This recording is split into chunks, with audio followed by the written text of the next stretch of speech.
এক নম্বরে আবু হানিফা সাদান প্রশ্ন করেছেন, শেখ আমাদের কলেজের বন্ধু বান্ধবীরা হ্যান্ডশেক করে, এমনকি অনেক বোরখা পরা মেয়েরাও ছেলে বন্ধুর সাথে বিদায় নেওয়ার সময় বা দেখা সাক্ষাতে হ্যান্ডশেক করে বা মোসাফা করে। আমার জিজ্ঞাসা হলো, ছেলে মেয়ে কি হ্যান্ডশেক করতে পারবে? তাদেরকে অনেক সময় আমি বললে তারা বলে আমরা জাস্ট ফ্রেন্ড, সুতরাং সমস্যা নাই। তীরের মধ্যে আসছে তাফসীরে তাবারির ভিতরে ইকতিবাস কাকে বলা হয়, কতটুকু আলো নিবে? বগুড়ার মানুষের জন্য বোঝা সহজ। আপনার এলাকায় মাটিতে 3 চুলা আছে, আছে না? 3 চুলা মাটির মধ্যে ফেলে, ওইটার মধ্যে রান্না করে। 7 দিন বৃষ্টি হয়েছে, বৃষ্টি হওয়ার পর উপর দিয়ে তালপাতা মালপাতা হেই সেই সামিয়ানা যাই দেখ মাটি ভিজতে ভিজতে ভিজতে চুলার গোড়া পর্যন্ত স্যাঁতসেঁতা হয়ে গেছে। মা বোনরা আলোচনা শুনতেছে, মা বোনরা ভালো করে শোনেন। অনেক জায়গায় যাওয়ার পর আমাদেরকে বলে একটু মহিলাদের জন্য ওয়াজ করেন। আরে মহিলার কিচেনে আবার আলাদা ওয়াজ, মহিলাও তো মুসলমান, মহিলাও তো মুমিনা, ইসলামে একই ওয়াজ দুইজনারই, ঠিক কিনা? মা বোনরা ভালো করে শোনেন। আপনার চুলা স্যাঁতসেঁতা, চুলা ধরানো এখন কঠিন। কেমনে চুলা ধরায়? তখন চুলা ধরানোর আগে পাশে একটা কেরোসিনের লম্পু রাখে, কুপিবাতি রাখে, ঠিক কিনা? বগুড়ায় কি বলে এটারে ভাই? বাতি সেরাগ রাখছে। প্রথমে ম্যাচ দিয়ে সেরাগ ধরাইছে, এরপরে শিনট বলে বগুড়ায়, শিনট পাটকাটি পিরার গোড়া দিয়ে উল্টা করে কিছু কোপায় নরম করে শিনটগুলা ধরছে ওই জায়গায়, ধরে চুলার মধ্যে দেয়। কিন্তু চুলা তো স্যাঁতসেঁতা, চুলা নিভে গেছে, আবার দেয়, আবার সাদা ধোঁয়া, আবার দেয়, পেপার দেয়, কাগজ দেয়, একটু খড় দেয়, দিতে দিতে দিতে দিতে আস্তে করে চুলাটা ধরে ওঠে, ঠিক কিনা? আপনার চুলা ধরে গেছে, এখন আপনার সেরাগ, আপনার কুপি আপনি নিভাবেন। পাশের বাড়ির এক বুবু দৌড়ে আসছে, বুবু শোন, তোর তো ম্যাচটা তাও শুকনা ছিল, আমি ভুল করে চুলার গোড়াতে রাত্রে ম্যাচ রেখে গেছিলাম, আমার ম্যাচ সহ স্যাঁতসেঁতা, বারুদে মারলে সব খুলে পড়ে যায়, তোর সেরাগের থেকে আমার একটু আগুন দে। বগুড়ার মহিলা বলতেছে, খবরদার, আমার সেরাগের থেকে আগুন নিবি না, নিলে তো আমার আগুন কমে যাবে। কথা বলে কমবে, আগুন কমবে। আপনি আগুনটা নিয়ে আপনার সেলাক ধরায় নিলেন। আল্লাহ বলছেন ইমানদারদেরকে বলবে, উনজুরুনা, অপেক্ষা করো একটু। কেন? নাক্তাবিস মিন নূরিকুম, ও ইমানদারেরা, তোমাদের থেকে অল্প একটুখানি আমি একটু আলো নিব। ওই আলোটা এত সামান্য। কেন এই কথা বললো? আল্লাহ নবী মুসনাদে আমাদের হাদিসের মধ্যে বলতেছেন, দুনিয়ার মানুষ শুনে রাখো, আল্লাহ আয়াতে কারিমার মধ্যে বললেন ইমানদারদের সামনে থেকে আর ডান থেকে আলো আসবে, কিন্তু সব ইমানদারের তো ইমানের পাওয়ার একরকম হবে না। কতগুলা দুর্বল ইমানদার থাকবে। আল্লাহ নবী বলছেন তাদের বৃদ্ধাঙ্গুলির মাথায় যে নখ, এই নখের মাথা দিয়ে একটা আলো বের হবে। ওই আলোটা কখনো জ্বলবে আবার কখনো বন্ধ, কখনো জ্বলে আবার কখনো বন্ধ। কিন্তু ইমানদারের ওইটুকু আলোর পাওয়ারই এমন হবে, ওই আলো দিয়া ইমানদার তার জান্নাত খুঁজে নিবে। সুবহানাল্লাহ। আল্লাহ এই জন্য বলছেন, মুনাফিকরা এসে কি বলবে? উনজুরুনা নাক্তাবিস মিন নূরিকুম, একটু দাঁড়াও, তোমাদের থেকে একটু আলো নিব। আল্লাহ বলছেন দুনিয়ার বুকে ইমানদাররা কখনো ভাব নেয় নাই, দাপট নিয়ে চলাফেরা করে নাই। ইমানদারদের চলাফেরা বড় ভদ্র নম্র, এটাই চরিত্র। কিন্তু ওই দিন যখন মুনাফিকরা এসে বলবে আলো দাও, ইমানদারদের ভাব দেখে কে?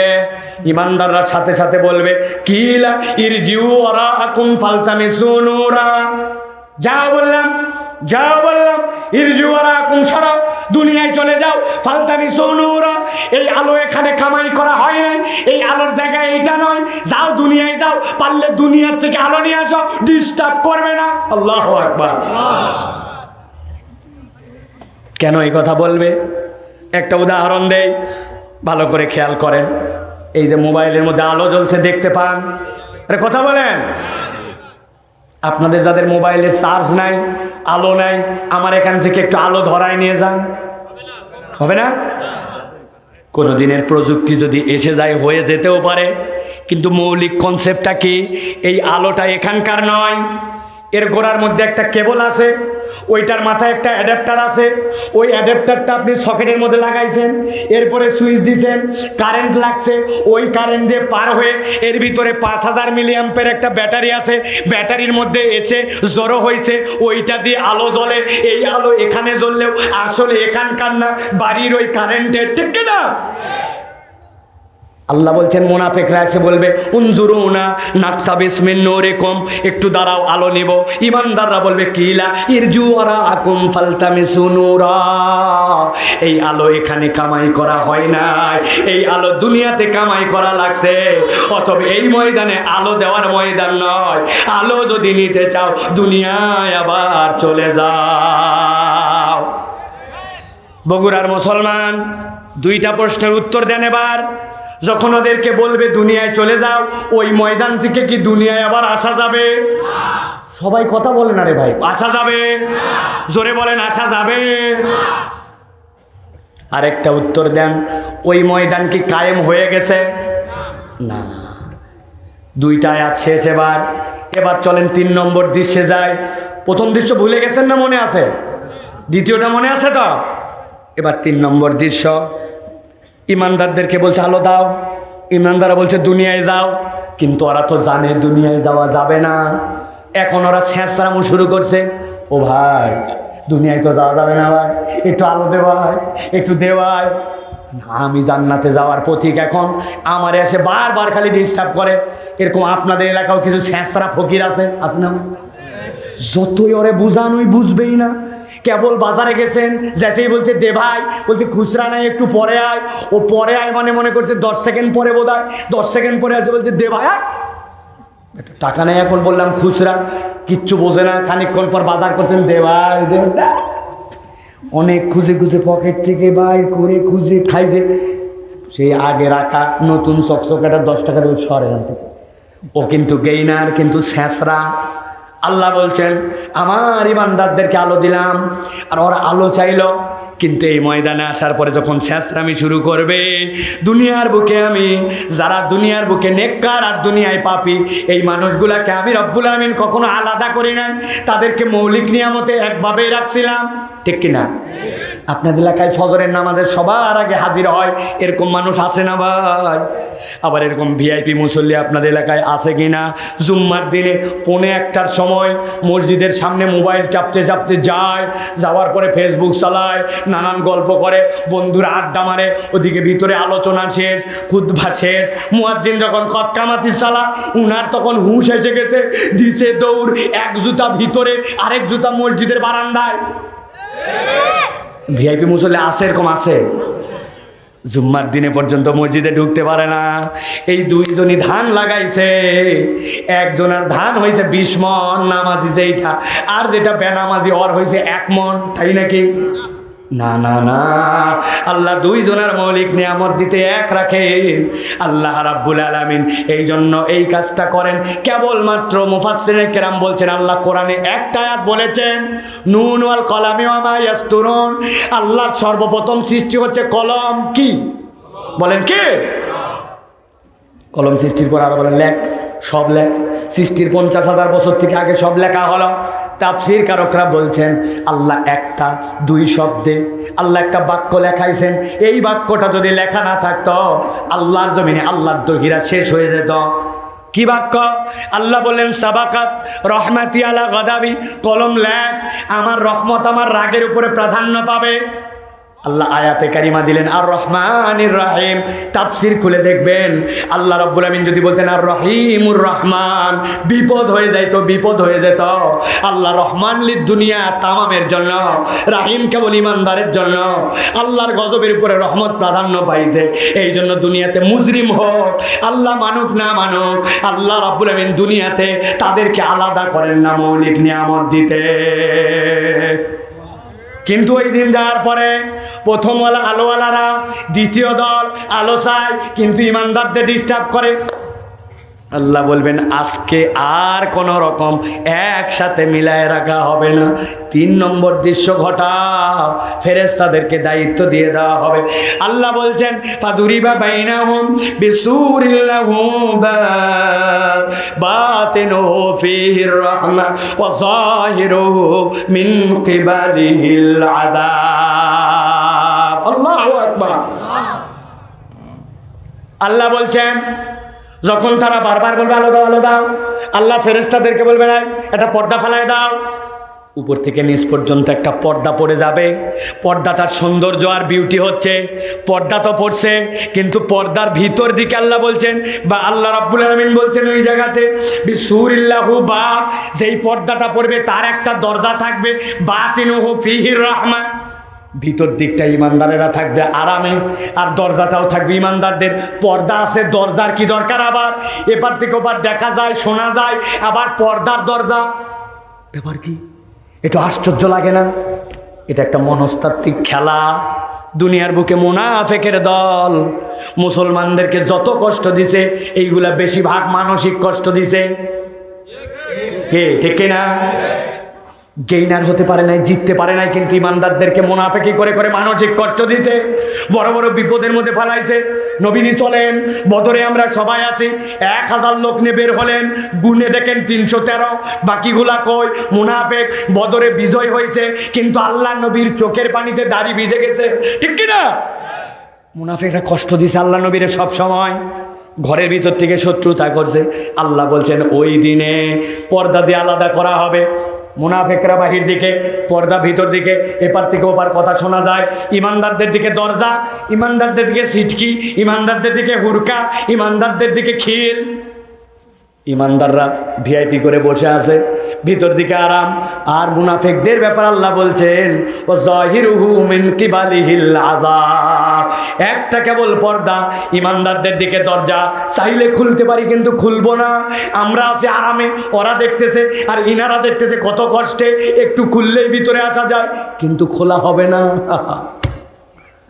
আমার আল্লাহ রাব্বুল আলামিন বলছেন ওই দিন যখন এই অবস্থাটা সৃষ্টি হয়ে যাবে, এই অবস্থাতে যখন আল্লাহ রাব্বুল আমিন তৃতীয় দৃশ্যটা শেষ করবেন, ইমানদাররা ভিতর দিকে, আল্লাহ বলছেন এবার ফুল অ্যান্ড ফাইনাল সর্বশেষ অবস্থা।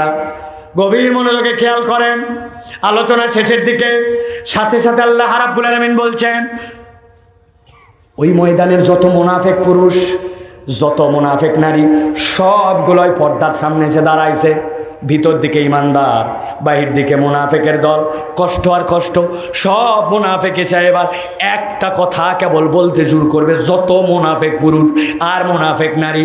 আল্লাহ বলছেন কি বলবে তারা? আল্লাহ বলছেন জানান আপনি, তারা বলবে ইউনাদুনাহুম আলাম নাকুম মাকুম। ওই ইমানদারের দল, তোমাদের সামনে থেকে ডান থেকে আলো, আলোর কোনো শেষ নাই, আমাদের কোনো আলো নাই। আমরা বললাম একটু আলো দাও, তোমরা বললে দুনিয়ায় যাও, যাওয়া তো যাবে না, একটু ডিস্টার্ব করলাম, পর্দা দিয়ে দিলে। ভিতর দিকে তোমাদের কত আরাম, বাইরে আমাদের কষ্ট। একটা কথা বলো তো ভাই, পর্দার বাহির থেকে একটা কথা বলো তো ভাই, কি কথা? আলাম নাকুম মাকুম, আজকে আমাদের সাথে যে আচরণ করতেছ, একটু বলো তো ভাই, যে আচরণটা করে আমাদেরকে আলো দিচ্ছ না, তোমরা কি আমাদেরকে চিনতে পারতেছ না? আমারে কি তুমি চিনো নাই? তুমি কি না চিনে না চিনে এরকম করতেছো? বলো তো ইমানদারেরা।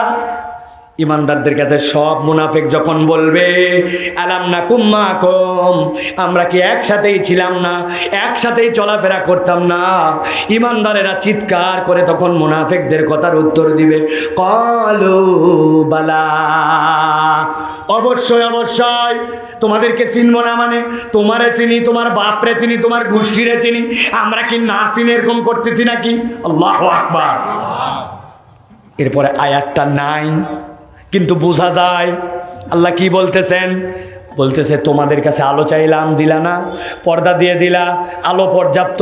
জিজ্ঞাসা করলাম চিনো কিনা, বললে হ্যাঁ চিনি। তাহলে তোমাদের কাছে জিজ্ঞাসা একটু আলো দিলে সমস্যা কোথায়? না চিনালো করে ভিন্ন কথা ছিল, চিনোই যেহেতু একটু আলো দিলে সমস্যা কোথায়? আমার কথা কি বুঝতেছেন ভাই আপনারা? ঘুমাই গেছেন কারা কারা হাত তোলেন।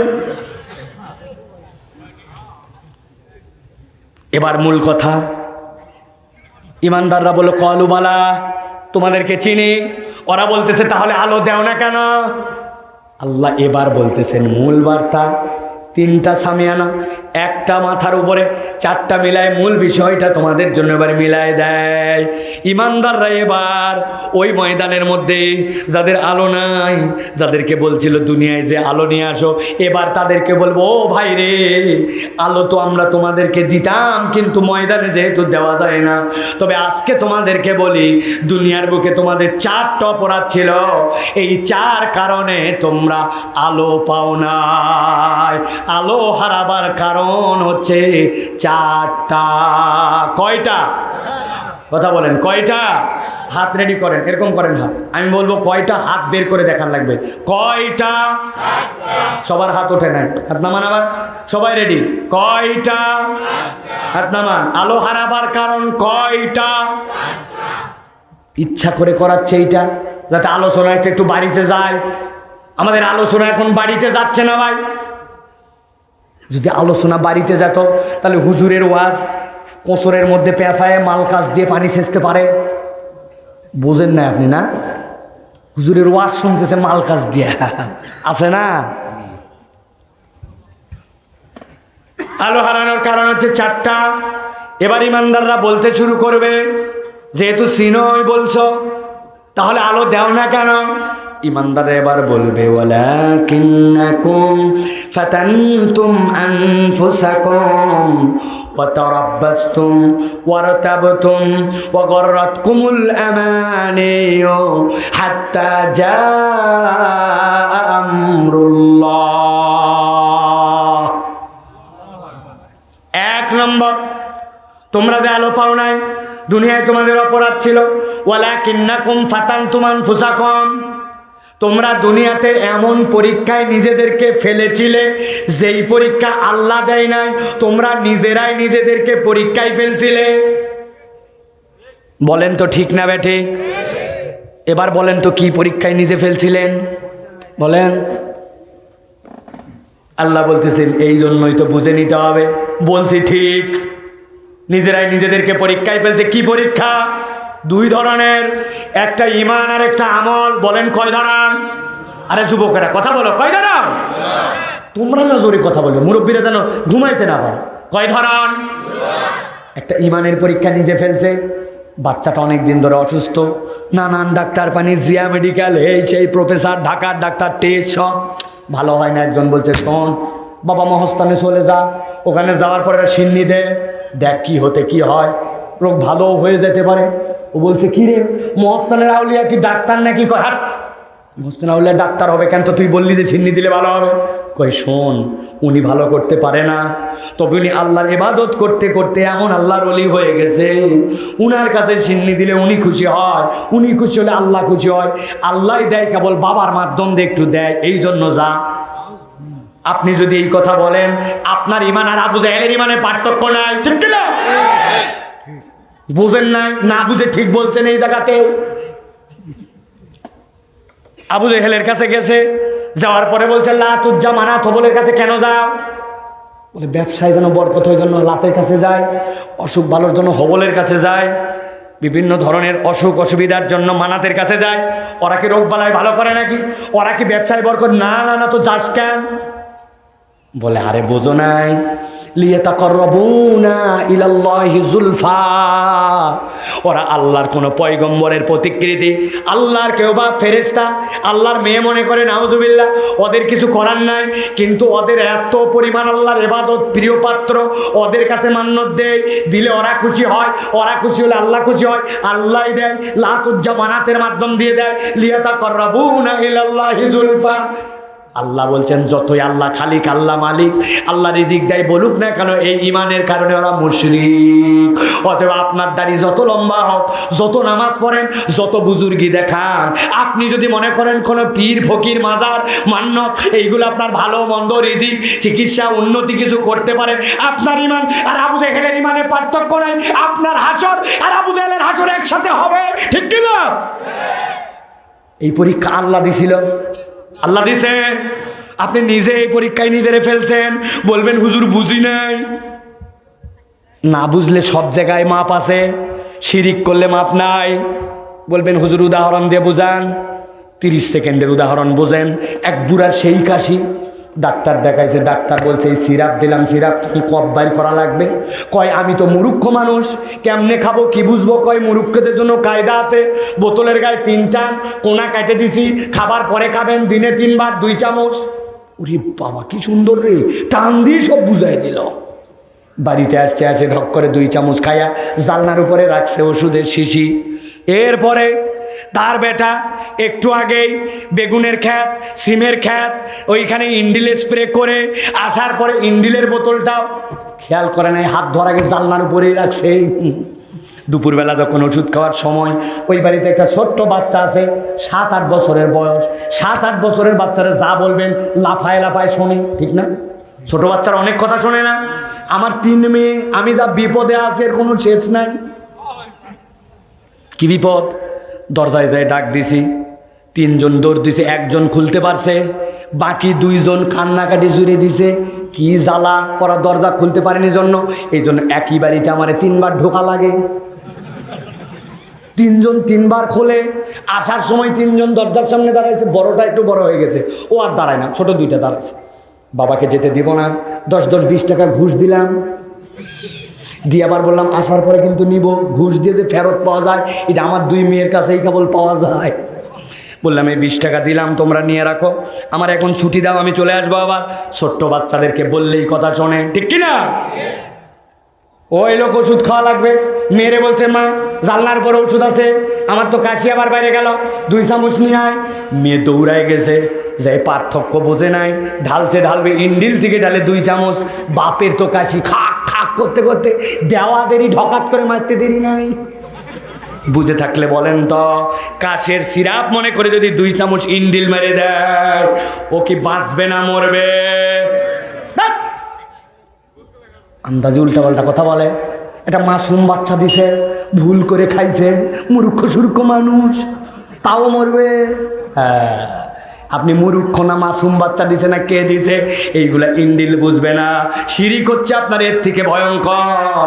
অমুক হুজুর বলেছিল, তুমুকে করতে বলছিল, আল্লাহ বুঝি নাই, কোনো কথা শোনা হবে না, ইন্না শিরকালা যুলমুন আযীম।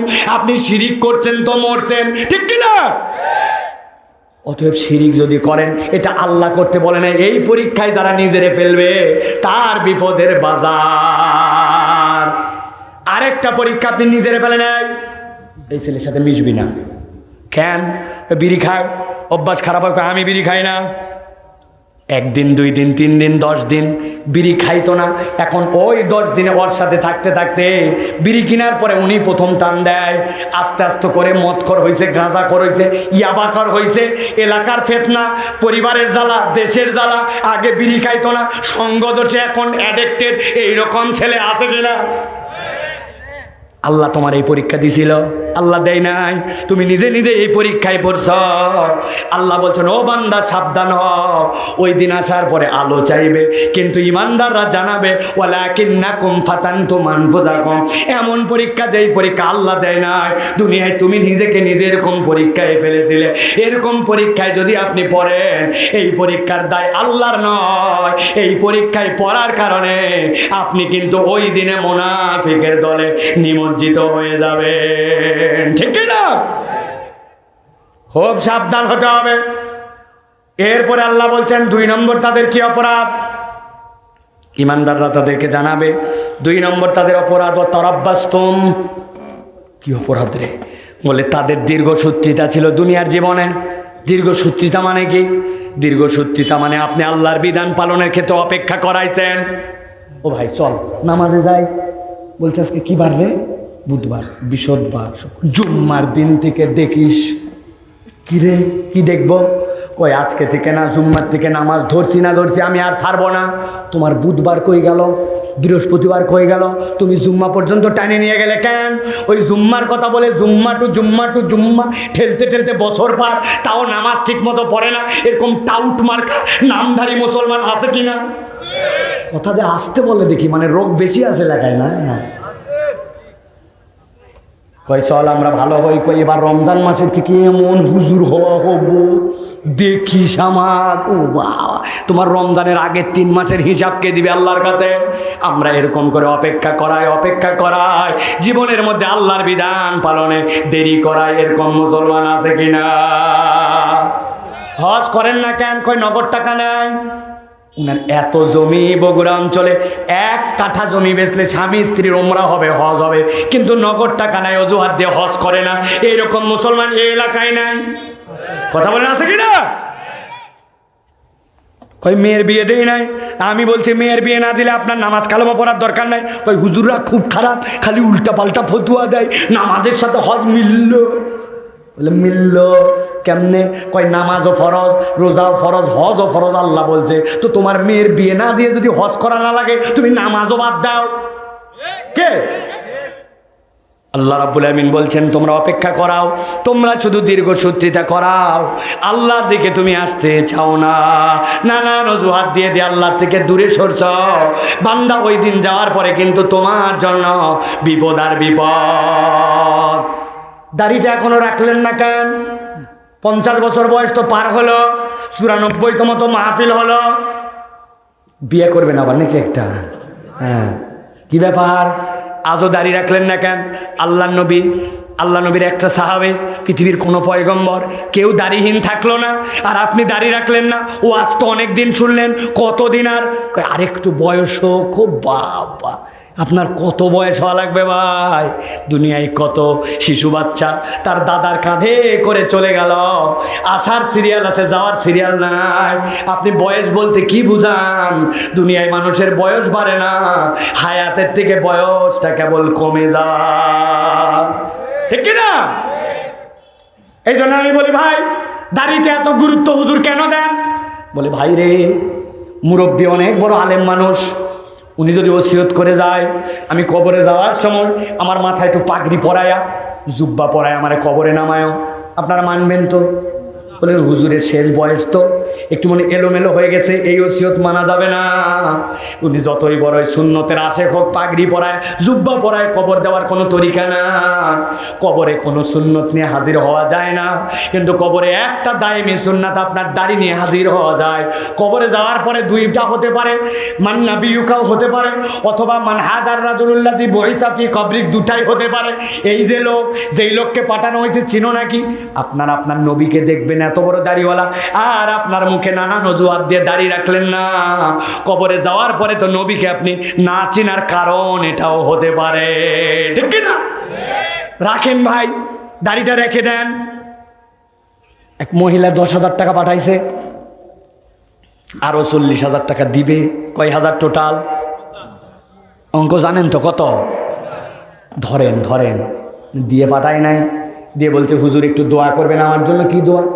আপনাদের আলেমুল আমাদের দাড়ি দেখে আমার এত ভাল লাগে, আল্লাহ যেন আমার মুখে একটু দাড়ি উঠায়, এই জন্য 50,000 টাকা মান্নত। হুজুর দোয়া করছে, আল্লাহ তুমি কি না পারো, আল্লাহ তোমার গোলাম, আল্লাহ 50,000 টাকা দিস, আল্লাহ তার মুখে তুমি সাপ দাড়ি উঠায় দাও। উঠবে? কথা বলেন, উঠবে না। এটা আল্লাহর সুন্নাত নয়। যেই মেয়ে 50,000 টাকাতে দোয়া করে, মুখে দাড়ি তুলতে পারে না, আর আপনি কোন পুরুষ যে আপনি দাড়ি টাকাতে মহিলা সাজেন? এই জন্য আপনার কাছে অনুরোধ করে অন্তত মোষটা রাখেন, যা গুনাহ হয় আমার হোক, অন্তত মোষ রাখেন, মহিলা হয়েন না। ভাইরে ভাই, আপনারে কষ্ট দেওয়ার জন্য বলতেছেন, বুঝার জন্য বলছে। আল্লাহ বলছেন তারাব্বাস্তুম, ওই দিন যাওয়ার পরে কিন্তু বাবারে আলো চাবি, আলো পাবি না, কারণ তুই আল্লাহরে ওই বুঝাইছিলি, আল্লাহ রাখবনি, ধরবনি, নামাজ পড়বনি, ভালো হবনি, আল্লাহর দিকে আসবনি। এই যে অপেক্ষা করছো, এই অপেক্ষার কারণে ওই দিন কিন্তু আলো পাওয়া যাবে না। আলো না পাওয়ার কারণ কয়টা? ভুলে গেছেন? কয়টা বলছি? কয়টা? আর কয়টা বাকি আছে? বলবো আল্লাহ রাব্বুল আমিন বলছেন এবার 3 নম্বর অপরাধ সবচেয়ে ভয়ঙ্কর। ওই মানুষদের কাছে ইমানদাররা বলে ওয়ারতাবতুম, তোমাদের 3 নম্বর অপরাধ হচ্ছে তোমরা আল্লাহর বিধিবিধানকে সন্দেহ করতে। চিৎকার করে উত্তর দিতে হবে। এখানে আল্লাহর বিধিবিধানকে আমরা সন্দেহ করি? ও ভাই, একজনের মুখ বন্ধ রাখা যাবে না। আল্লাহর বিধিবিধানকে আপনারা সন্দেহ করেন? আল্লাহর বিধিবিধানকে সন্দেহ করা এমনি এমনি জোরে বলায় নেই, নাই কারণ আছে।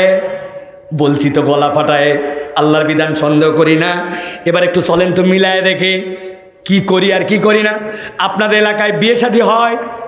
হয়। ভাস্তার বিয়ে, ভাস্তির বিয়ে, নাতির বিয়ে, নাতির বিয়ে, মেয়ের বিয়ে, নিজের আত্মীয় স্বজনের বিয়ে। বিয়ের মধ্যে ফরজ 3টা, ইজাব কবুল, আর কেউ কেউ দেনমোহরকে ওয়াজিব বলছেন, আবার অনেক ফোকাহারা বলছেন ফরজ।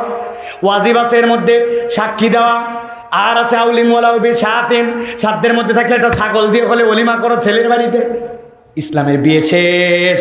কিন্তু আপনার এলাকায় বিয়ের 2.5 দিন আগের থেকে ডিস্টি ডিস্টি ডিস্টি ডিস্টি ডিস্টি ডিস্টি ডিস্টি ডিস্টি আছে কিনা? কথা বলেন, আছে কিনা? এরপরে আপনার জন্য সুন্দর করে হলুদ আছে কিনা, মেহেন্দি সন্ধ্যা আছে কিনা, ভাবিদের গোসল করানি আছে কিনা। এরপরে সুন্দর করে নিয়ে চলে যাবেন আপনি কমিউনিটি সেন্টারে। এরপরে সেলফি পার্টি, ভাবি উরি বাবা আকাশ থেকে নেমে আছে ডানা কাটা পরি, সবাই একটু আমার সাথে সেলফি দিই, ই ভাবি ই করে ই, সবগুলাই তুই কে রে? আমি এলাকা তো, পাড়া তো, দেশা তো, বিভাগীয় তো ভাই। ওরে বাবা, আছে কিনা? একজন এসে বলছে এগুলো করা যাবে না, গান বাজনা করা যাবে না, এ হলুদ করা যাবে না, এইগুলো করা যাবে না, এগুলো ইসলামে নিষেধ আছে, হারাম, বিয়ের বরকত উঠে যায়, এইগুলো জঘন্য গুনাহ, শয়তানি। সেতে গেছে উনি, সেতে যায় বলছে কি তোর ইসলাম রে, খালি এই করা যাবে না, ওই করা যাবে না, ছবি তোলা যাবে না, আনন্দ করা যাবে না, ফুর্তি করা যাবে না, লাল পানি খাওয়া যাবে না, গান গাওয়া যাবে না, ড্যান্স দেওয়া যাবে না, কি তোর ইসলাম রে? ইসলামে খালি নাই নাই নাই, কি ইসলাম? পাশের থেকে কতগুলা সান্ডা পান্ডা ছিল, ওর সাথে তাল দিয়ে বলছে ঠিকই বলছিস দোস্ত। আছে কি না? আপনি যে একটু আগেই বললেন আপনি আল্লাহর বিধান সন্দেহ করেন না, তো আল্লাহর বিধান যদি সন্দেহ না করেন, আপনার এলাকায় এই গান বাজনা, বেলাল্লাপনা, বেহায়াপনা, ভাবি কেমন করে ছেলের গায়ে হাত দিয়ে ডলাডলি করে দেয়, আপনি আল্লাহর বিধান যদি মেনেই নিতেন, সন্দেহ যদি নাই করতেন, তাহলে এই রকম তো কারবার আপনি করতে পারতেন না, ঠিক কি না? আপনি বুঝে না বুঝে আল্লাহর বিধান অস্বীকার করতেছেন। কয় আয় সুদ খাওয়া যাবে না, কয় রাখেন তো, আগে ছিল সুদ, এখন যাহা সুদ উহাই মুনাফা। নাউজুল্লাহ বাড়ির যায় বলেন। কতগুলা বুড়া আছে, বুড়া ঝানু শয়তান। কি শয়তান? এত বড় ভিআইপি মানুষ বিপদে পড়ছে, চলে গেছে, মুরব্বী বাপরে 1000 টাকা হাওলাত দেন, বড় বিপদ, টাকা নাই হাতে, দেন বাবা দেন, একটু দেন, টাকা নাই হাতে। বললাম না তো, বলছে চাচা আপনার কাছে কি এমনি আসছি নাকি, আজকে 1000 দেন। মঙ্গলবার দিন 1250। কই বেকুব মানুষের হাতে টাকা থাকে নাকি, চল ঘরে চল। বাড়িতে নিয়ে চলে গেছে, যাওয়ার পরে 1000 টাকা দিয়ে বলছে লাগলে আরো বল, তোর চাচির কাছে আরো 2000 বলে আছে, তোরে যা করবি তাড়াতাড়ি কর, আমি কিন্তু মাগরিবের সময় হয়ে যাচ্ছে, জামাত ধরবো। আসরের নামাজ পড়ে দাদনে টাকা দিয়ে, সুদে টাকা দিয়া আবার মাগরিবের নামাজ ধরার তাড়াহুড়া দেখায়, এরকম নামধারী বুড়া শয়তান মুসলমান নামধারী মুনাফিক আছে কিনা? আপনি না বললেন একটু আগে যে নাই, আমরা কেউ আল্লাহর বিধান অস্বীকার করি না, আপনি তো বোঝেনি নাই, না বুঝে বুঝে আল্লাহর বিধান অস্বীকার করেন, ঠিক কিনা? নামাজের ইসলাম ভাল লাগে, রোজার ইসলাম ভাল লাগে, হজের ইসলাম ভাল লাগে, ফজিলতের ইসলাম ভাল লাগে। আমি যদি বলি আল্লাহ কোরআনে তো চোরের হাত কাটারও ইসলাম দিছে, রাস্তায় যে দুর্নীতি করে পাথরের বদলে খোয়া দিছে, বিটুমিনের বদলে যেটা কেরোসিন দিছে, ওরও তো আল্লাহ বিচার দিছে, ঠিক কিনা? মিথ্যা মামলায় সাজায়া যাদেরকে জুলুম করা হয়েছে, তাদেরও তো আল্লাহর আইনে বিচার আছে, আছে কিনা? জেনা করলে জেনাকারের জন্য শাস্তি আছে কিনা? সাইফুল্লাহ ভাই তো মনে করছিলাম কোনো দলের বক্তা না, কিন্তু এটাও তো ঠিক নাই, আছে কিনা? আল্লাহর আইনের কথা বললে আপনি দল খোঁজেন, আপনার নামাজ ভাল লাগে, আর আল্লাহর ফৌজদারি নীতিমালার কথা বললে আপনি দলের গন্ধ খোঁজেন, আপনি প্রকারান্তরে ইসলামকে, আল্লাহর বিধানকে আপনি সন্দেহ করেন। ওই দিন যাওয়ার পরে আপনার দাড়ি টুপি এইগুলা কাজ দিবে না, আপনি কিন্তু ওই দিন আলো পাবেন না, পাবেন না। ভালো করে বুঝে নেন, ভালো করে বুঝে নেন। আল্লাহ এই জন্য বলছেন ওই দিন ইমানদাররা তোমাদের কাছে এসে বলবে, আল্লাহর বিধানে তুমি অস্বীকার করতে, কিন্তু তোমার মাথাটা কাজ করে নাই। অতএব দুনিয়ার বুকে তুমি স্বীকার করে যাও, মাথায় কাজ করুক না করুক, বিবেচনায় ধরুক না ধরুক, আল্লাহর বিধানকে আপনার স্বীকার করে এটাই সর্বশ্রেষ্ঠ, এর পক্ষে আপনাকে থাকতে হবে। ঠিক কিনা? 3 নম্বর কারণ, বলতে থাকলে বলতেই থাকা যাবে, আর বাড়াবো না। সর্বশেষ আল্লাহ বলছেন, গররাতকুমুল আমানিয়ু হাত্তা জাআ আমরুল্লাহ ওয়া গররাকুম বিল্লাহিল গুরুর। আল্লাহ বলছেন তাদের 4 নম্বর অপরাধ, ওই মানুষগুলার চোখের উপর দিয়ে শয়তান একটা পর্দা লাগায় দিছিল, আল্লাহ থেকে তাদেরকে ভুলায় দিছিল, আল্লাহ থেকে ভুলাইয়া দুনিয়ামুখী তাদেরকে বানায় দিয়েছিল। আল্লাহ ভুলে দুনিয়ামুখী হওয়ার জন্য ওরা আল্লাহর বিধানে, আল্লাহর হুকুমে সমস্যা পাইতো। আসল সমস্যা আল্লাহর বিধানে নয়, আসল সমস্যা তাদের চোখ আর অন্তরে। ঠিক কিনা? ছোট্ট একটা উদাহরণ দিব, সারা জীবন মনে রাখবেন। আমি আর কবে আসতে পারবো না জানি না, কিন্তু এই উদাহরণ ভুলবেন না। ছোটবেলায় যখন আব্বার সাথে ঈদগাহে থেকে আসতাম, আমাদের এই অঞ্চলের মানুষ সবার দেখে থাকার কথা, বেলুনওয়ালা বাঁশিওয়ালা, বাঁশের মাথার মধ্যে খড় লাগায়া, ওর মধ্যে ঘূর্ণি, ওর মধ্যে বেলুন, ওর মধ্যে করে চশমা বিক্রি করতো কিনা? বেলুনওয়ালা বড় বুদ্ধিমান, সারাদিন যদি পো পো পো বাজান লাগে, ওর জন্য কঠিন। এই জন্য বেলুনের থেকে খুলে বাঁশি উল্টায় দিয়েছে, উল্টায় দিয়ে সামনে বেলুন লাগায়, দিয়ে বেলুন এত বড় বড় করছে, করার পরে এবার 2 মিনিট ওর আরাম, আস্তে করে ছেড়ে দেয়, দিলেই প।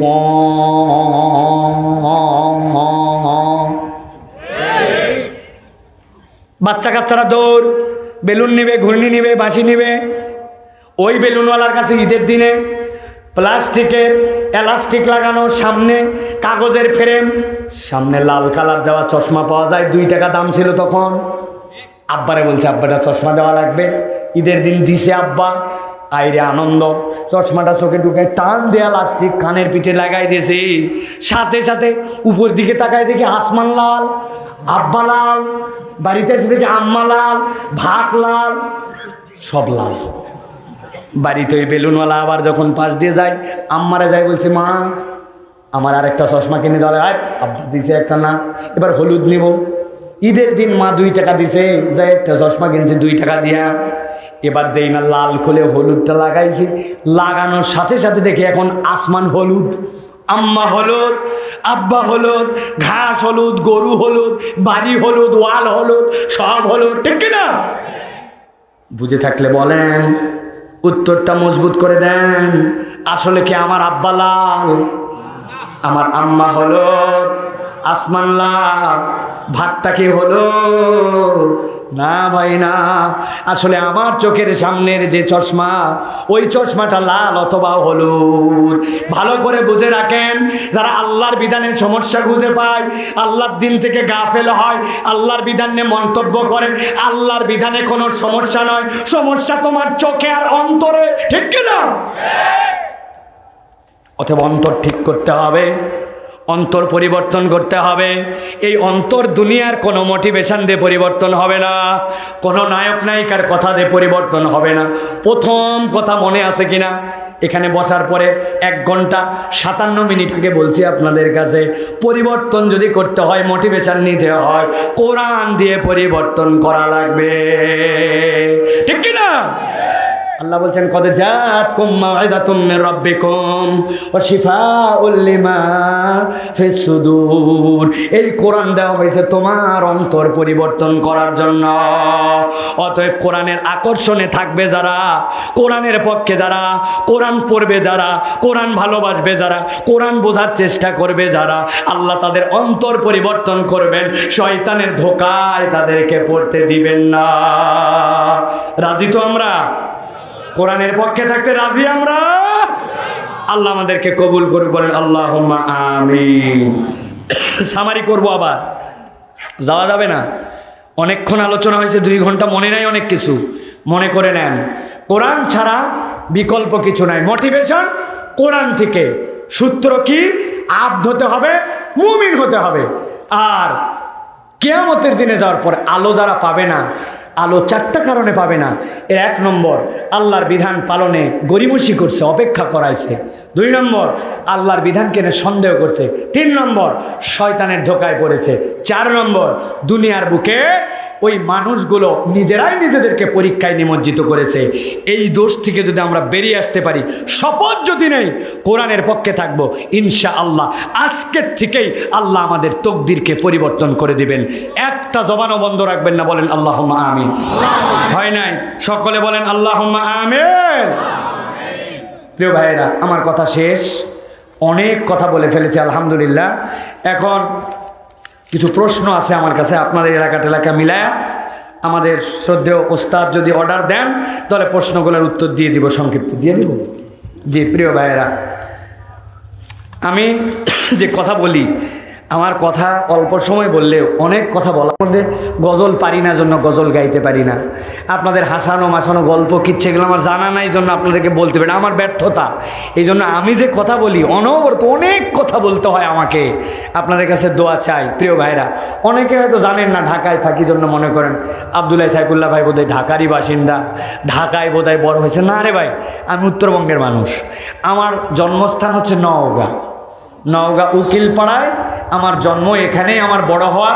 নওগাঁ আলিয়াতে পড়ালেখা করেছি, এরপর ইসলাম ইউনিভার্সিটিতে পড়েছি। আমি আপনাদের বঙ্গের মানুষ, আমার দাদা বাড়ি আদমদিঘি, সেই হিসাবে আমার আবার অরিজিন বগুড়া। তো এই জন্য আমি বাহিরের মানুষ নই, আমি আপনাদেরই মানুষ ভাই, আপনাদেরই ভাই। এই হিসাবে আপনাদের কাছে দোয়া চাই। শরীরটা ভালো যাচ্ছে না আমার, এই মাহফিলটা একটু এলোমেলো মাহফিল।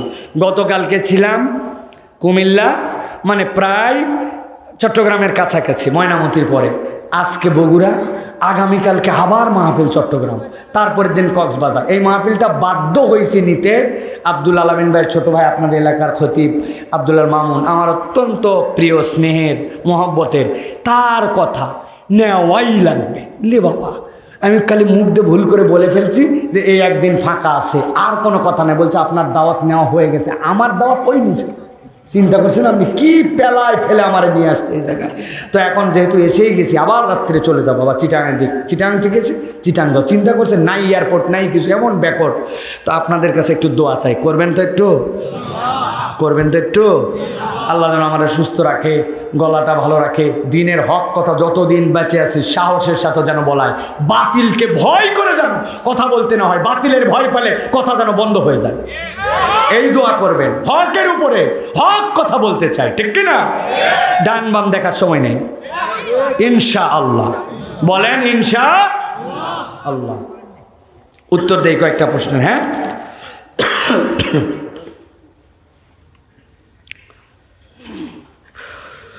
হ্যাঁ, 1 নম্বরে আবু হানিফা সাদান প্রশ্ন করেছেন, শেখ আমাদের কলেজের বন্ধু বান্ধবীরা হ্যান্ডশেক করে, এমনকি অনেক বোরখা পরা মেয়েরাও ছেলে বন্ধুর সাথে বিদায় নেওয়ার সময় বা দেখা সাক্ষাতে হ্যান্ডশেক করে বা মোসাফা করে। আমার জিজ্ঞাসা হলো, ছেলে মেয়ে কি হ্যান্ডশেক করতে পারবে? তাদেরকে অনেক সময় আমি বললে তারা বলে আমরা জাস্ট ফ্রেন্ড, সুতরাং সমস্যা নাই। প্রিয় ভাইয়েরা, চমৎকার একটি জিজ্ঞাসা। প্রথম কথা হচ্ছে, হ্যান্ডশেক যেটাকে আরবিতে বলা হয় মুসাহাফা, মুসাহাফার বরকত কত।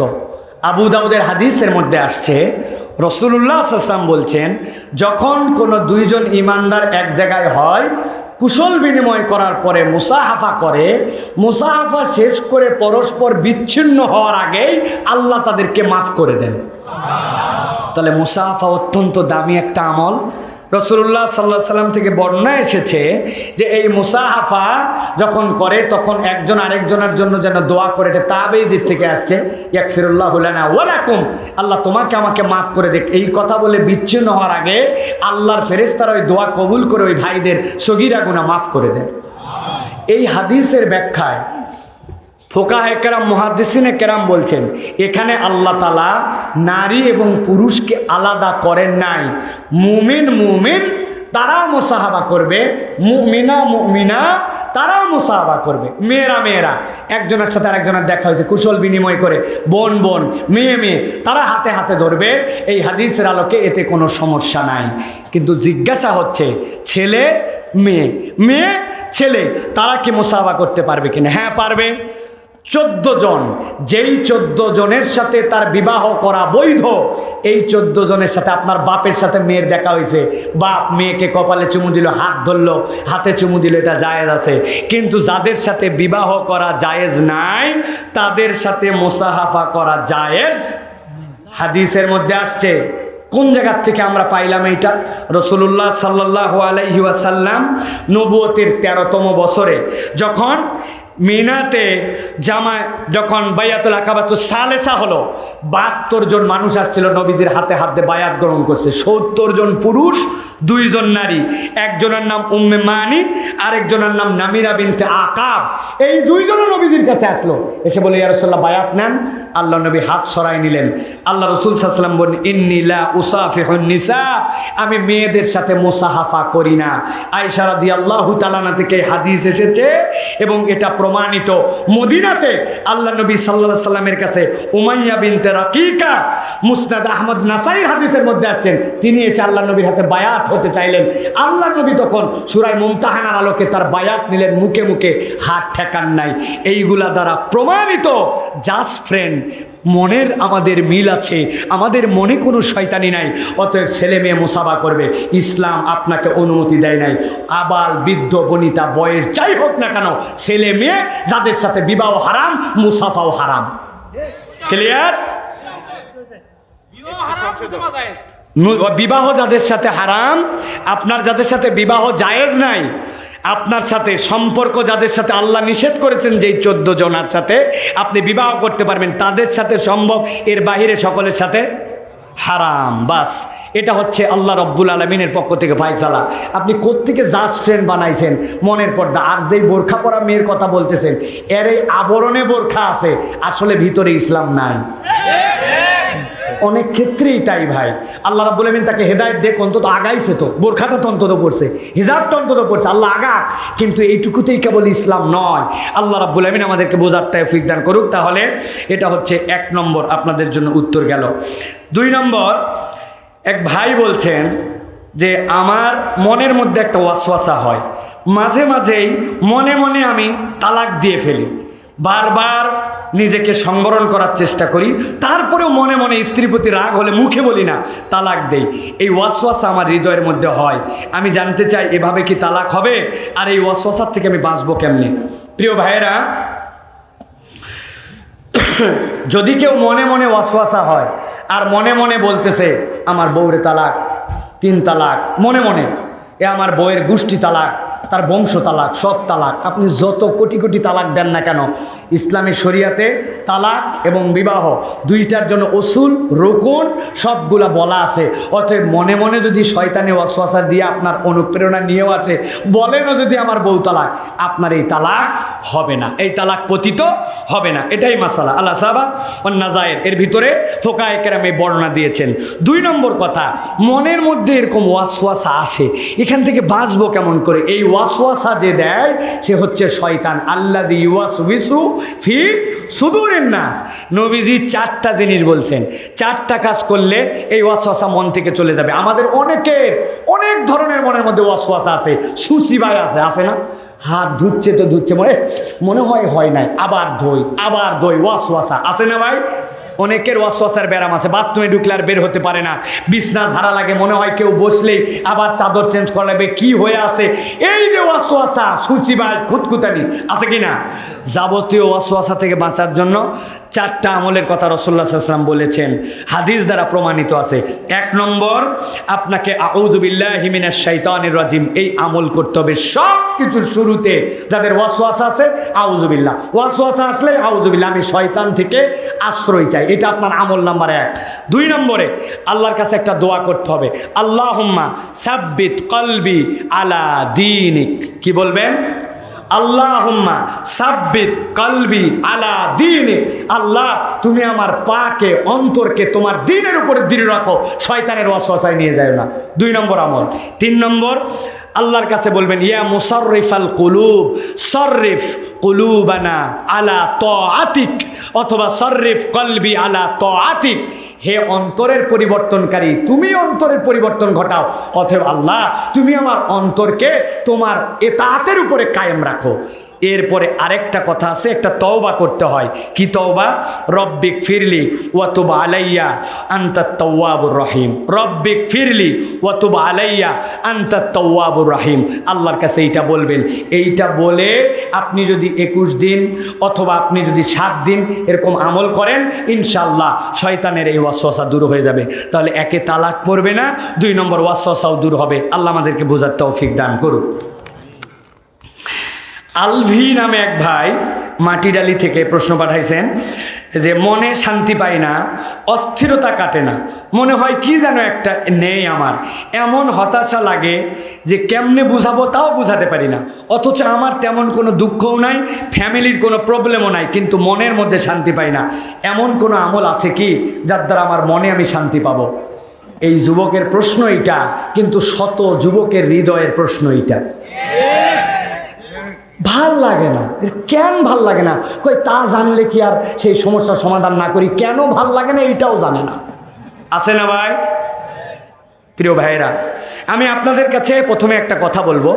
ইতালির একজন মনোবিজ্ঞানী, একজন ভদ্র মহিলা, ইনার নাম হচ্ছে নেগরা, ইলিনা নেগরা। উনি একজন মনোবিজ্ঞানী, মানুষের মনস্তাত্ত্বিক বিষয় নিয়েই তার পড়ালেখা। উনি ঈমান এনে ফেলছেন। ঈমান আনার পরে তারা জিজ্ঞাসা করছে, তুমি কেন ইসলাম গ্রহণ করলে? এই ইলিনা নেগরা একটা অদ্ভুত কথা বলছেন। উনি বলছেন, আমি মনোবিজ্ঞানী হলেও মনে আমার শান্তি ছিল না, পাবলিকরে খালি বলি এইটা করেন এইটা করেন, শান্তি পাই না। কিন্তু আমার কাছে একজন একটা কপি কোরআন দিয়েছিল, ওই কোরআনটা আমি একটু পড়তে শুরু করেছিলাম, এমন আকর্ষণ হলো, অমুসলমান থাকা অবস্থাতেই কোরআন পড়লে আমার অন্তরে শান্তি পাইতাম। চিন্তা করলাম, কোরআনের রবকে বিশ্বাস না করেই কোরআন পড়ে যদি শান্তি হয়, তাহলে মূল শান্তিতে ফিরতে হলে আল্লাহকে মানতে হবে। কোরআন পড়ে আমি অন্তরে শান্তি পাইছি, জন্য আমি ঈমান আনছি। ঈমানদার কোরআন পড়ে না। খোঁজ নিয়ে দেখেন, এখানে হাত তুলাবো না, আমাদের দিনে 10 মিনিট কোরআন পড়ার মতো সময় নাই। আমি বলবো, যুবক ভাই, তোমার 1 নম্বর পরামর্শ, তোমাকে কোরআন পড়তে হবে। 2 নম্বর পরামর্শ যেটা বলবো, একটু বিবেক খাটায় শোনো। প্রত্যেক কম্পিউটারের 3টা পার্ট থাকে, ইনপুট, প্রসেসর, আউটপুট। আপনি কেবল দিয়ে ঢুকাইছেন ইনপুট, ভিতরে কাজ করতেছেন প্রসেসর, প্রিন্টার দিয়ে বের করবেন মনিটর, আউটপুট। মানুষের 2টা ইনপুট আছে, চোখ আর কান। বিশ্বাস না হয় এই 2 নখ দিয়ে কান ঠেসে চোখ বন্ধ করেন, আপনার কাছে দুনিয়া কবর কবর মনে হবে। এই 2টা দিক দিয়ে ঢুকে বলে ব্রেন কাজ করে। আপনার এই 2 অঙ্গের গুণা ত্যাগ করেন, চোখের গুণা বাদ দেন, কান দিয়ে অসভ্যতা গান শোনা কমায় দেন, আপনার অন্তর 50% কুল হয়ে যাবে। 3 নম্বর পরামর্শ আপনার জন্য, সালাতে মনোযোগ দেন। 4 নম্বর পরামর্শ আপনার জন্য, আল্লাহ রাব্বুল আলামিনের জিকির আপনার অন্তরের মধ্যে নেন। আলা বিযিকরিল্লাহি তাতমাইন্নুল কুলুব। আল্লাহর জিকির ছাড়া আপনার অন্তর চলবে না।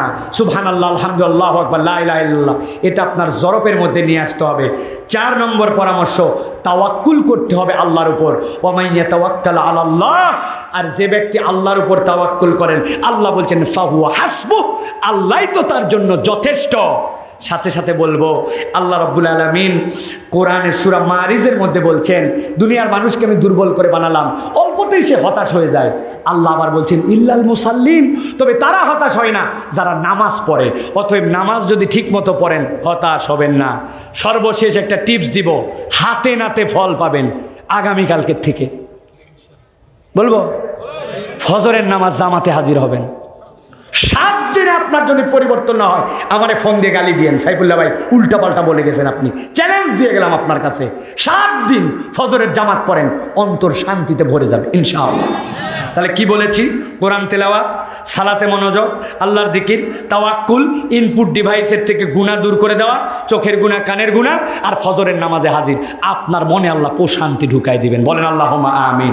আল্লাহ কবুল করুক, বলেন আল্লাহুম্মা আমিন। প্রিয় ভাইয়েরা, একজন প্রশ্ন করেছেন, নাম দেন নাই, যে কাজ বা চাকুরি করতে গিয়ে প্রতিদিন 1-2 ওয়াক্ত নামাজ জামাতে আদায় করা সম্ভব হয় না, সে কাজ বা চাকরি চালিয়ে যাওয়া ঠিক হবে কি? যেখানে আমি নিশ্চিত জামাতে নামাজ আদায় করা সম্ভব নয়। এটা ইমানের দাবি প্রিয় ভাইরা। সালাত ফার্স্ট প্রায়োরিটি আপনার জন্য, এর কোনো ব্যতিক্রম নাই। আর সালাতুল ওয়াক্তিহা, আল্লাহ নবী বলছেন নামাজ তার ওয়াক্ত মতো আদায় করতে হবে। এখন আল্লাহ দুনিয়ায় আল্লাহ আপনারে পাঠিয়েছেন, আল্লাহ রাব্বুল আলামিন যদি আপনার বিশ্বাস থাকে, ওমা মিন দাব্বাতিন ফিল আরদি ইল্লা আলাল্লাহি রিজকুহা, রিজিকের দায়িত্ব আল্লাহ নিয়েছেন, এই বিশ্বাস থাকলে যেই চাকরিতে নিশ্চিত আপনি নামাজ পড়তে পারবেন না, জামাত কথা বাদ দিলাম, কিন্তু নামাজই পড়তে পারবেন না, আপনারা ছুটিই দিবে না, ওই সময় কাজ করা লাগবে, কাজ বাদ দিয়ে নামাজ পড়লে আপনার জন্য চাকরির থেকে বাদ দিয়ে দিবে, ওই চাকরিতে আপনার যাওয়ার দরকার নেই। আল্লাহ দুনিয়ায় রিজিকের এত অভাব পড়ে নাই। আল্লাহ বলছেন তুমি কেবল মুসলিম হও। কি হও? কি হও? কি হও? প্রত্যেকটা পাখি মুসলিম, প্রত্যেকটা গরু ছাগল মুসলিম, বনের বাঘ মুসলিম, ওরা আল্লাহর হুকুম মানে। আল্লাহ এই জন্য বলছেন মুসলমান হয়ে ওই কিচিরমিচির তুমি শুনো, ও কিচিরমিচির করেন, ও তাসবি পড়ে সুবহানাল্লাহ সুবহানাল্লাহ, সকালবেলা খালি পেটে বাড়ায়, ব্যাংক নাই, বিমা নাই, চাকরি নাই, জব নাই, মার্কেট নাই, সন্ধ্যাবেলা প্রত্যেকটা দানা ভরপুর নিয়ে আসে, ঠিক কিনা? বনের মধ্যে কোনো পাখির খাবার জন্য হতাশা আপনারা শুনছেন কোনো দিন? নাই। আল্লাহ বলছেন মুসলিম হও। অথবা আমি আপনাকে বলবো, যেই চাকরি করতে গিয়ে আপনার 2 ওয়াক্ত নামাজ বাদ দেওয়া লাগে, জামাত বাদ দেওয়া লাগে, এই চাকরিতে যদি না ঢুকে থাকেন তা আপনি বাদ দিয়ে দেন। আর যদি ঢুকে থাকেন আপনি লোকজন বৃদ্ধি করেন, নামাজি লোকের গ্রুপ বাড়ান। বাংলাদেশ মুসলমানদের দেশ, ফ্যাক্টরির অধিকাংশ মানুষ, প্রতিষ্ঠানের অধিকাংশ মানুষ মুসলমান, নামাজ পড়তে দিবেন না মানে কি বলেন? 10 জন 15 জন মিলে হুঙ্কার দিলে নামাজ উল্টা পড়তে দিবে, ঠিক কিনা? অতএব খালি ছেড়ে দিয়ে চলে আসেন না, পরিবেশ বানানোরও চেষ্টা করা লাগবে। আল্লাহ বুঝার তৌফিক দেব, আল্লাহুম্মা আমিন। ওরে বাবারে ভাই, এটা প্রশ্ন। একজন ব্যক্তি যে 5 ওয়াক্ত নামাজ জামাতে আদায় করার সময় পায় না, সে কিভাবে জিহাদ ফিসাবিল্লাহ নিজের জানমাল উৎসর্গ করবে? একজন ব্যক্তি যে কোরআনের জন্য জীবন দিতে প্রস্তুত, কিন্তু সে প্রতিদিন কোরআন তেলাওয়াত করার সময় পায় না, পরিবারে কোরআন চর্চার বিষয়ে সে কোনো চিন্তা নাই, সে রাষ্ট্রে দিন প্রতিষ্ঠা করার জন্য মরিয়া, কিন্তু তার দিনের মধ্যে নিজের পরিবারের মধ্যে পরিপূর্ণ দিন নাই। প্রশ্ন, এরকম আবেগ দিয়ে ইসলাম বোঝা ব্যক্তিকে কি দিন প্রতিষ্ঠা করা সম্ভব? মাশাআল্লাহ, যুক্তিযুক্ত বিষয়। আমি তাড়াহুড়া করে পড়লাম কিন্তু বুঝেছি। প্রিয় ভাইরা, কথা ঠিক। কথা হচ্ছে ভাই, আপনার জীবনে ইসলাম নাই। আমি আপনার কাছে আলোচনার শুরুতেই বলছি, আপনি একটা সফটওয়্যার নেবেন, যেই সফটওয়্যার দিয়ে কেবলা দেখা যায়। আপনি একটা সফটওয়্যার নামাবেন, যেই সফটওয়্যার দিয়ে স্ক্যান করবেন, করে স্ক্যানার হিসেবে ব্যবহার করা যায়। আপনি একটা অ্যাপস নামাবেন, আপনার মোবাইলের টাকা খরচ হবে না, হোয়াটসঅ্যাপ দিয়ে আমেরিকা পর্যন্ত কথা বলা যায়, ঠিক না ভাই? এটা তো বাটন মোবাইলে নামবে না ভাই? বগুড়ার দিকে বাটন মোবাইল নামবে না? হ্যাঁ হ্যাঁ, এই যে চিকন চিকন আমার মুরব্বীর হাতে একটা চলে নামবে তো। হ্যাঁ ভাই, আগে আপনাকে নিজে অ্যান্ড্রয়েড হওয়া লাগবে, তারপরে সফটওয়্যার নামা লাগবে। আপনি দিন প্রতিষ্ঠা করবেন, দিনের পক্ষে কাজ করবেন, আপনার বউ পর্দা করে না, আপনি নামাজ পড়েন না, খালি তকবির মেরে দিলেন, কাজ হবে? এইটা বোঝার জন্য হুজুরের কাছে